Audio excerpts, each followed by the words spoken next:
Faut-il partir ou rester en couple afin d'être plus heureux? Faut-il s'astreindre à rester en couple pour pouvoir s'épanouir ou bien choisir de quitter sa relation de couple parce qu'on n'est pas suffisamment bien et qu'on pense qu'on sera mieux tout seul?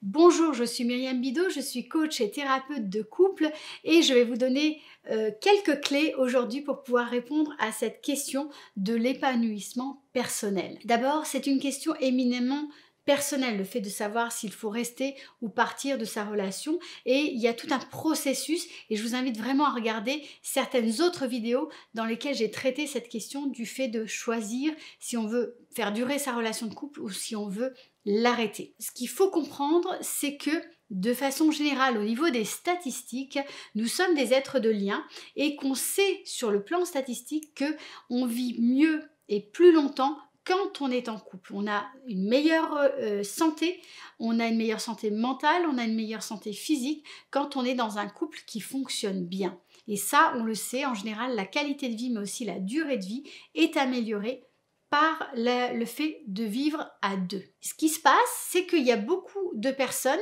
qui vont renoncer au couple parce qu'ils n'arrivent pas à s'épanouir dans cette relation. Il y a trop de frustration, il y a trop de déception, il y a également des blessures du passé, des blessures actuelles au sein du couple qui vont s'additionner et qui vont faire que la relation va être toxique, va être nocive et que la relation parfois va s'arrêter, va se fixer, va se figer et ne sera pas épanouissante pour les personnes qui font partie de ce couple-là. En réalité, la problématique n'est pas tellement liée à la relation de couple, mais plutôt liée au modèle de couple que nous avons mis en place dans nos interactions avec notre partenaire.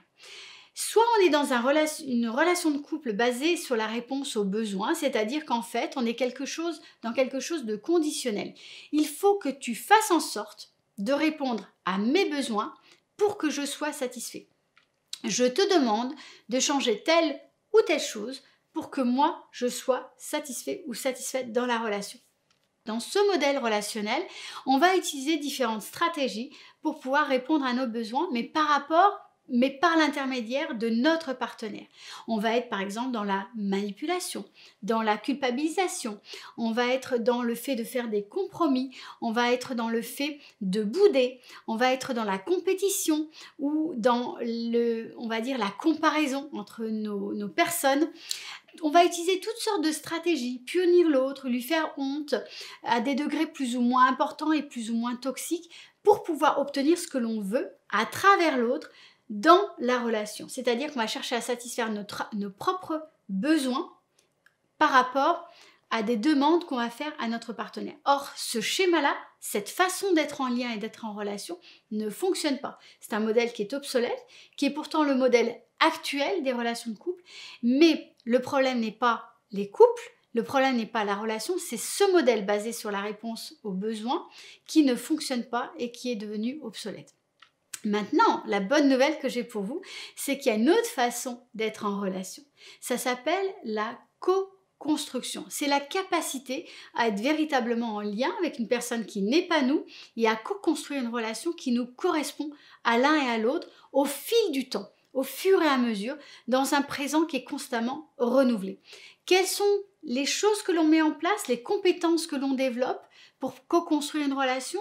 C'est d'abord une capacité de bienveillance, d'écoute, c'est la capacité à véritablement être aligné par rapport à ce qu'on ressent, par rapport à nos propres besoins et à pouvoir d'abord servir nos propres besoins, mais au contact de l'autre et au service du lien, au service de la relation.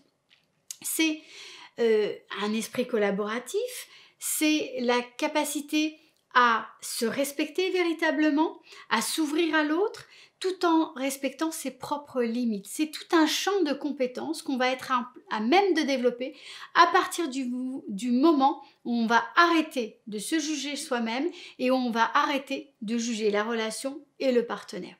Alors, tout ça, ce sont des compétences. Ce sont des compétences que nous n'avons pas appris dans nos schémas de couple. Pourquoi? Parce qu'aujourd'hui, on n'apprend pas à être bien dans la relation, on n'apprend pas les compétences qui nous permettent de développer des relations de qualité. Ce qu'on apprend, c'est un set de croyances sur ce que c'est qu'être un homme, ce que c'est qu'être une femme, ce que c'est l'amour, ce que c'est le couple. Ces croyances-là, en général, vont plutôt nous desservir dans la construction de nos couples.